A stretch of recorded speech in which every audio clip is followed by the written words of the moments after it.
Imagine this. A misty dawn in feudal Japan. The year is 1650.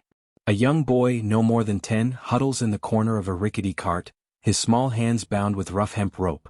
Tears streak his dirt-smudged face as the cart rattles away from his village, his parents' desperate cries fading into the wind. He's been sold, traded for a sack of rice to settle a debt. His destination? The shadowy underbelly of Edo's pleasure quarters, where he'll become a Kojima, a male concubine destined for a life of unspeakable torment. This isn't a fairy tale, it's the brutal reality for thousands of boys in ancient Japan. If this chills you to the bone already, smash that like button, subscribe for more dives into history's darkest corners, and drop a comment below. Where are you watching from? Let's uncover the horrific truth together.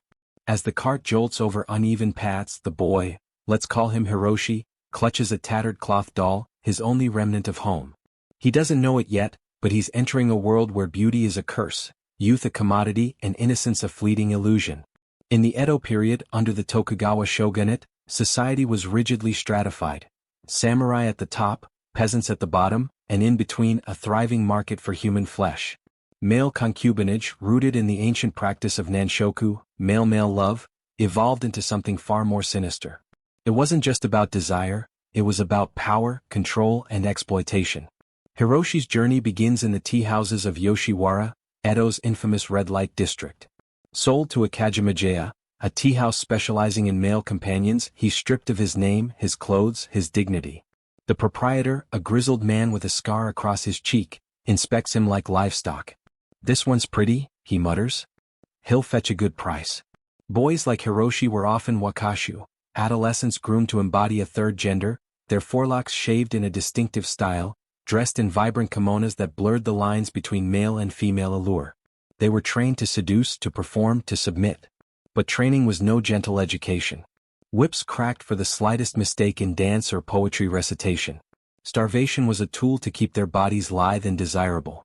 Hiroshi learns quickly: smile through the pain, whisper sweet nothings, endure the wandering hands of patrons. The air in the tea house reeks of sake and sweat, echoing with laughter that masks the cries from upstairs rooms. Night after night, he's paraded before wealthy samurai, merchants, even monks, men seeking the forbidden thrill of nanshoku. The first time a client claims him, the agony is indescribable, a violation that shatters his soul. Yet he must pretend pleasure, for resistance means beatings or worse. This was the descent, from free child to prized possession. Society glorified it as wakashudo, the way of youths, a noble tradition of mentorship and loyalty. But for Hiroshi, it's a prison of silk and shadows. As he lies awake, staring at the ceiling beams, he wonders if escape is possible. Little does he know the horrors have only just begun. The tea house doors creak open at dusk, admitting a flood of lanterns that cast flickering shadows on tatami mats. Hiroshi, now renamed Yuki for his pale skin, kneels in seiza position, his knees aching from hours of practice. The air is thick with incense, masking the underlying stench of desperation. His mentor, an older Kojima named Kenji, whispers instructions: lower your eyes but let them linger. Make them feel desired. Kenji's own eyes are hollow, etched with years of forced smiles. He was once like Yuki, sold at 8, now 20, aging out of favor. In this world, wakasha like Yuki were idols of desire, their androgynous beauty celebrated in ukiyo-e prints and kabuki plays. But behind the glamour lay a regime of terror. Mornings began with grueling lessons, shamisen playing until fingers bled, tea ceremonies perfected under threat of scalding water. Afternoons were for beautification, plucking hairs, applying white powder that burned the skin, binding feet to mimic a woman's grace. Failure invited the rod, bruises hidden under layers of fabric. Yuki's first real patron is a burly samurai, his breath reeking of rice wine. The man pays handsomely, dragging Yuki to a private chamber. The act is brutal, a storm of grunts and pain that leaves Yuki bleeding and numb. "You're mine now," the samurai growls, marking him with a bite. Such encounters were routine. Kojima serviced anyone who paid, from lecherous lords to jealous wives seeking novelty. Female clients were rare but vicious, demanding performances that humiliated as much as they hurt. The emotional weight crushes harder than the physical. Yuki dreams of his village, the rice fields glowing under the sun, but wakes to the proprietor's demands for more clients. Indentured under a 10-year contract, escape means death, hunted by yakuza enforcers or starving on the streets. Some boys tried seppuku, their blood staining the floors as a warning. Others succumb to diseases, syphilis ravaging bodies, untreated fevers claiming lives young. Yet society turned a blind eye. Nanshoku was woven into the cultural fabric, from Buddhist monasteries where monks took Chigo acolytes to samurai castles practicing Shudo. It was honorable, a bond of loyalty. For Yuki it's a lie. As he tends his wounds in the dim light, Kenji offers a rare moment of kindness. Survive, little one. That's all we can do. But survival means surrendering pieces of yourself, day by day, until nothing remains but a shell. The descent deepens, pulling Yuki further into the abyss of forgotten souls. Moonlight filters through shoji screens, illuminating Yuki's trembling form as he prepares for another night. The tea house buzzes with anticipation. Tonight, a daimyo, a powerful feudal lord, has requested him exclusively. Whispers among the other Kojima reveal the man's reputation. Cruel, insatiable, with a penchant for breaking his toys. Yuki's heart pounds like a taiko drum, but protest is futile. The proprietor shoves him forward, hissing, "Please him or I'll sell you to the mines." In the lord's opulent chamber, silk futons and golden screens mock the squalor of Yuki's reality. The daimyo, clad in fine robes, eyes him hungrily. "Dance for me, pretty wakashu." Yuki obeys, his movements fluid yet mechanical, honed by endless rehearsals. But the performance devolves into horror. The lord's hands roam freely, tearing at fabric, demanding submission. The violation is prolonged, marked by slaps and insults. "You're nothing but a vessel." Hours later, Yuki staggers back, body bruised, spirit fractured. This was the core of a male concubine's existence. Not romance but raw subjugation. In ancient Japan, Kojima like Yuki were often gifted to nobility, becoming de facto concubines in harems blending male and female servants. Shoguns like Tokugawa Iemitsu famously kept male favorites, their uku inner chambers a labyrinth of jealousy and intrigue. Rival concubines, women poisoned by envy, would sabotage the boys, spreading rumors or worse, leading to banishment or execution.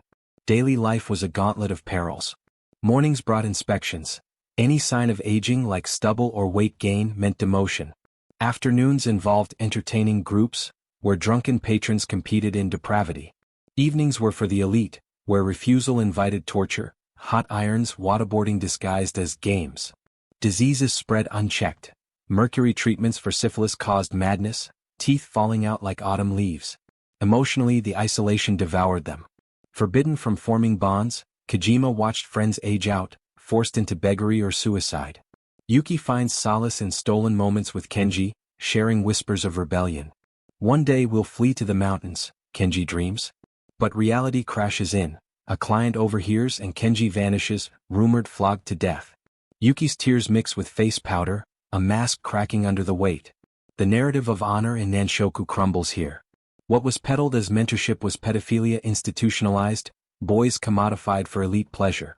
As Yuki gazes at his reflection in a polished bronze mirror, he sees not beauty but a ghost.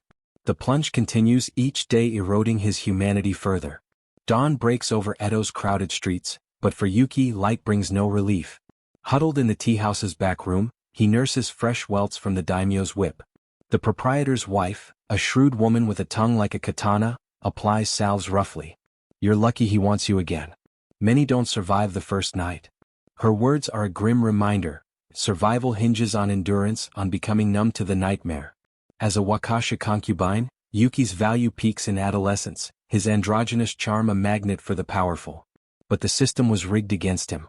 Indentured at 10, his contract binds him until 20 prime years stolen. Families sold sons during famines, brokers scouting villages for promising boys, fair-skinned, delicate-featured. Yuki recalls the auction, poked and prodded like cattle, his cries ignored as coins changed hands. Life in the Kajimajaya is a cycle of degradation. Mornings, communal baths where older Kojima leer, initiating the young into techniques. Resistance earns isolation in dark cells, bread and water rations.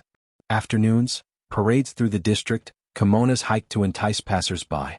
Evenings, the real torment begins. Clients range from tender to tyrannical. Monks preaching karma while indulging sins, merchants flaunting wealth through excess. One night, a group of samurai arrives, rowdy from battle tales. They demand a performance, forcing Yuki and another boy into humiliating acts. Laughter echoes as pain surges. Afterward, vomit and blood stain the mats.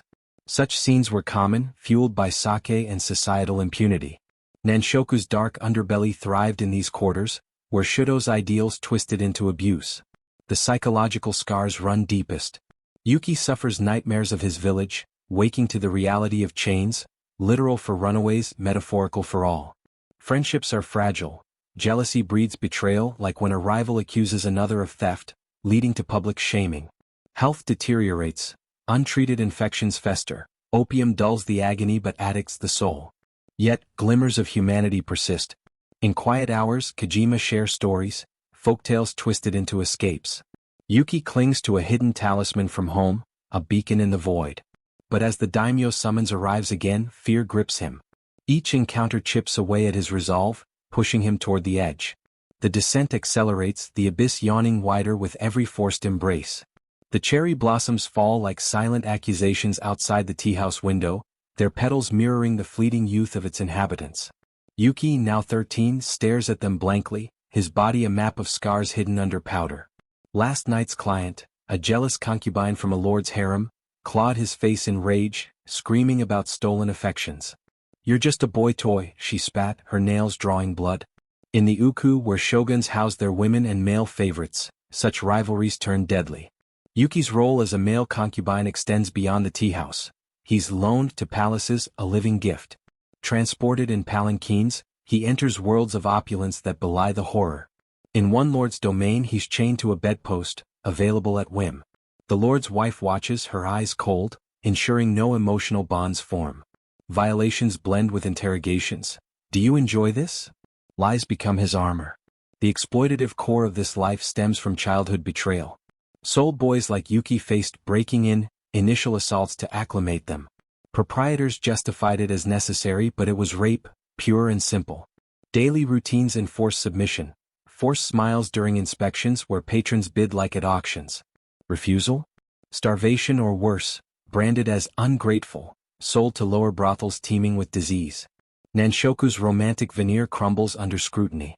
While literature like Ihara Saikaku's Great Mirror of Male Love idealized it, reality was grim. Kojima contracted syphilis, their bodies rotting from within. Untreated, they withered, discarded when no longer pretty. Emotional isolation bred despair. Suicides were epidemic, bodies dumped in rivers to avoid scandal. Yuki's breaking point nears during a festival. Paraded in finery, he spots a familiar face, his brother, now a peasant trader. Their eyes meet, but recognition brings shame. The brother turns away, whispering to companions. That night, alone, Yuki weeps, the weight of lost innocence crushing him. Kenji's ghost haunts, survive. But how, when every breath is tainted? As seasons cycle, Yuki's forelock grows, signaling impending adulthood. Fear mounts. What happens when beauty fades? The system devours its own, spitting out broken men. The narrative plunges deeper, revealing layers of systemic cruelty embedded in Japan's feudal fabric. Thunder rumbles over Edo Bay, mirroring the storm in Yuki's mind as he kneels before a new patron, a high-ranking monk from a nearby temple. The air in the chamber is heavy with frankincense, but it can't mask the hypocrisy. "This is Neizake, compassion," the monk intones, his hands exploring Yuki's body. In Buddhist monasteries, Nanshoku originated with Nenjichigo bonds, older mentors guiding young acolytes. For Yuki, it's violation cloaked in spirituality. As a concubine, Yuki's days blur into a haze of servitude. Mornings, reciting sutras twisted into seduction lessons. Afternoons, tending gardens or baths where accidental touches lead to demands. Evenings, the monk's rituals, blending prayer with pain. Bruises bloom like lotuses hidden under robes. The temple's walls echo with similar cries, dozens of Chigo boys, all indentured, all suffering. The dark machinery of this world revolves around economics. Brokers preyed on impoverished families, promising education or safety. Instead, boys entered a 10-year hell. Proprietors profited immensely, charging premiums for virgin wakashu. Clients paid for exclusivity, some keeping boys as private concubines, isolated in remote estates. Abuses escalated in privacy. One lord, infamous for his sadism, used hot wax and blades in games. Yuki endures a session, screams muffled by gags. Afterward, infections set in, fevers racking his frame. Medicine is scarce, only profitable boys get care. Many perish young, bodies cremated anonymously. Emotionally, the toll manifests in dissociation. Yuki floats above his body during acts, imagining himself as a bird soaring free. But reality intrudes. Rumors of revolts like the Shimabara rebellion where oppressed peasants rose up. Kojima whisper of similar uprisings, but fear silences them. Betrayal is common. Informants earn favors. As Yuki ages to 15, changes loom. His voice deepens, muscles form, signs of waning desirability. Patrons complain, demanding younger fare. The proprietor eyes him coldly, soon you'll be useless. Panic sets in, aged-out Kojima often became beggars, actors in seedy troupes, or worse, pimps perpetuating the cycle. The descent feels endless, each layer uncovering more rot. Yuki clings to a sliver of hope, a hidden knife, perhaps for escape or end. But the system's chains are ironclad, forged in tradition and indifference. Lanterns sway in the autumn wind, casting grotesque shadows on the teahouse walls as Yuki entertains a circle of merchants. Their laughter booms, hands greedy on his skin. "Sing for us, little flower," one demands. Yuki's voice trembles through a ballad of lost love, irony biting deep. In this moment he's not human, just entertainment, a vessel for their whims. Relationships with patrons were a double-edged sword. Some, like a kind-hearted scholar, offered gentleness, sharing books and stories. "You're more than this," he'd whisper, slipping extra coins. But even kindness masked possession. Jealousy led to violence when Yuki served others. One patron, obsessed, scarred his arm with a seal, "Mine." In samurai circles, shudobans promised mentorship, but delivered domination. Yuki is apprenticed to a warrior, learning swordplay by day, submission by night. The samurai's lessons include endurance tests, bindings, cold exposures, blurring training and torture. Loyalty oaths bind him tighter than ropes. The horrific undercurrents surface in group encounters. Festivals turned orgiastic, boys passed like sake cups. Injuries were commonplace, broken bones from rough handling, internal tears from excess.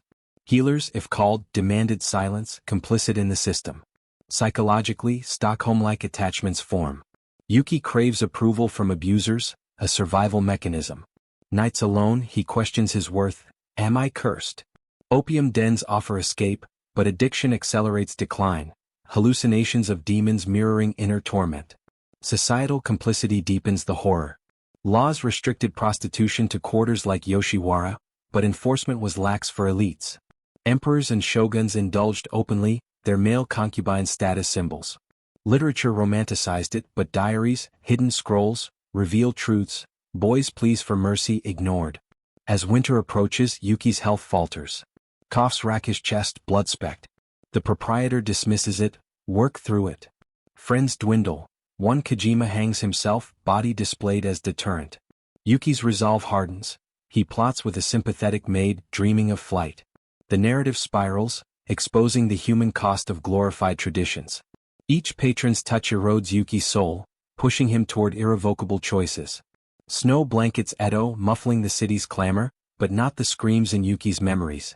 At 17, his wakashu phase wanes, forelocks shaved fully, signaling manhood. Patrons dwindle, younger boys steal the spotlight. The proprietor sneers, "You're fading. Time for the streets or the stage."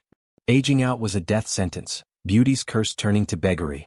Former concubines faced grim fates. Many became onagata in kabuki, impersonating women on stage, but off-stage stigma clung. Rejected by society, they haunted alleys, trading favors for scraps. Others, broken, chose the river, drowning spiked in spring thaws.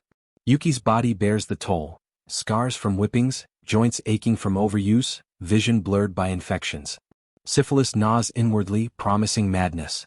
Emotional wreckage is worse, trust. Shattered, intimacy equated with pain. He avoids mirrors, hating the hollow-eyed stranger staring back. In desperation, he turns to religion, visiting temples ironically complicit in Nanshoku. A monk offers platitudes, suffer for karma. Yuki laughs bitterly, seeing the cycle. New Chigo boys arriving wide-eyed. Attempts at normalcy fail.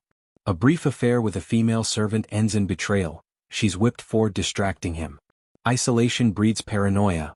Whispers seem accusatory, shadows threatening. Historical echoes amplify the horror.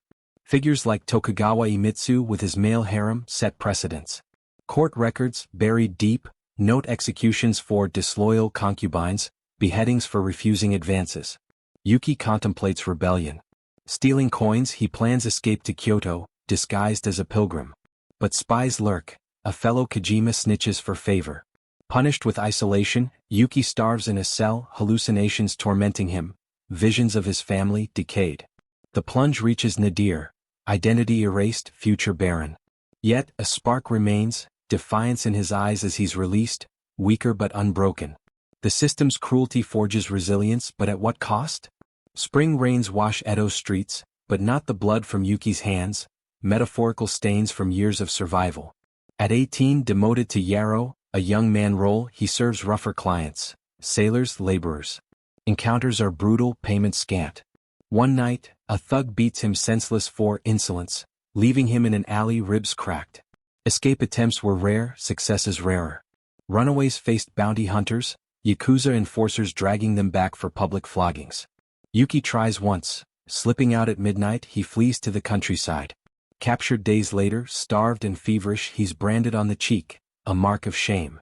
Rebellion simmered underground. Whispers of uprisings, like peasant revolts, inspired secret pacts among Kojima. Poison in a patron's tea, a knife in the dark, but discovery meant torture. Water dunkings, bamboo splinters under nails. Yuki joins a clandestine group, meeting in hidden cellars. They share tales. One boy's family rescued him only to disown him later. Plans form, arson on the tea house, but betrayal strikes again. Leaders vanish, executed quietly. The emotional aftermath, guilt for survivors, paranoia endless. Yuki questions allies, sleeps with a dagger. Dreams turn prophetic, fires consuming Edo, symbolizing purge. Historically, such resistance was crushed. Meiji reforms later outlawed prostitution, but legacies lingered, generations scarred. As summer heats rise, Yuki's resolve peaks. He confronts the proprietor, "Release me." Laughter echoes, followed by a beating. But in pain, clarity, freedom or death. The descent nears its core, choices crystallizing in the forge of suffering. Sweltering summer humidity cloaks Edo, mirroring the oppressive weight on Yuki's shoulders. Now 19, he's a shadow of his former self, gaunt, eyes sunken. The tea house demotes him further. Kitchen drudge by day, occasional servant by night. Patrons mock, the flower has wilted. Societal context amplifies the horror. Feudal Japan normalized exploitation. Samurai code exalted loyalty, but ignored underclass suffering. Nanshoku, imported from China via Buddhism, evolved from spiritual bonds to commercial vice. Kojima fueled economies, taxes from pleasure quarters funded shogunate coffers. Class divides deepened divides. Peasants sold sons for survival, elites consumed them for sport. Women in harems faced similar fates, but male concubines bore unique stigmas, emasculated in tales, forgotten in history. Cultural artifacts romanticized it. Ukiyo-e depicting tender embraces, ignoring tears. Kabuki glorified wakashu, actors doubling as prostitutes. Yuki reflects on this during rare respites, reading smuggled scrolls. "We're footnotes in their glory," he mutters. Anger brews, against parents, proprietors, patrons. A turning point, a sympathetic client, a reformer scholar, offers aid. The system crumbles from within. He smuggles messages, plotting larger change. But risks mount. Spies infiltrate, arrests loom. Yuki's health fails, coughs blood-tinged, limbs weak. Despair whispers end it all. The narrative weaves broader threats. Thousands like Yuki, systems devouring youth. Descent reveals not just personal hell but societal rot. Autumn leaves crunch underfoot as Yuki, weakened but willful, gathers evidence, stolen ledgers detailing sales, abuses. Historical examples fuel his fire. Tales of Chigo rebellions in ancient monasteries, suppressed but legendary. Figures like Saikaka documented beauties, but omitted horrors. Real accounts, whispered. A daimyo's favorite poisoned him, sparking clan wars. Another boy escaped, became Ronin, avenging kin. Yuki draws inspiration, forging alliances beyond Kojima, disgruntled samurai, oppressed peasants. Meetings in forests, plans for uprising. But betrayal lurks. A lover turns informant, leading to raid. Chaos ensues, fights, escapes. Yuki flees wounded, hiding in slums. Pursuit relentless, posters brand him criminal. Starvation gnaws but freedom tastes sweet. Historical parallels. Meiji era's end to feudalism, but scars endured, generations haunted. Yuki's journey embodies this, from victim to resistor. The plunge transforms, forging steel from suffering. Winter's grip tightens, snow burying Edo's sins. Yuki 20 contract expired but marked, lives fugitive. Begging odd jobs, he's free yet chained by trauma. Long-term effects ravage, body frail, mind fractured. Nightmares persist, trust elusive. Relationships impossible, intimacy triggers panic. Society evolves slowly. Reforms curb prostitution but attitudes linger, male victims silenced. Yuki finds purpose, aiding others, smuggling boys out. A network grows, underground railroad for the damned. Reflections deepen, we were currency in their games. Anger turns to wisdom, stories shared around fires. The descent plateaus, survival a victory. But echoes remain, ghosts of lost youth. Spring returns, blossoms blooming defiant. Yuki, scarred but standing, watches from afar. The tea house burns, arson rumor says. Justice poetic. His life, a testament to resilience amid horror. From sold child to survivor, the narrative closes not in triumph, but quiet defiance. Ancient Japan's dark legacy, systems built on broken bodies. Remember them, not as footnotes but warnings. The descent ends but lessons endure.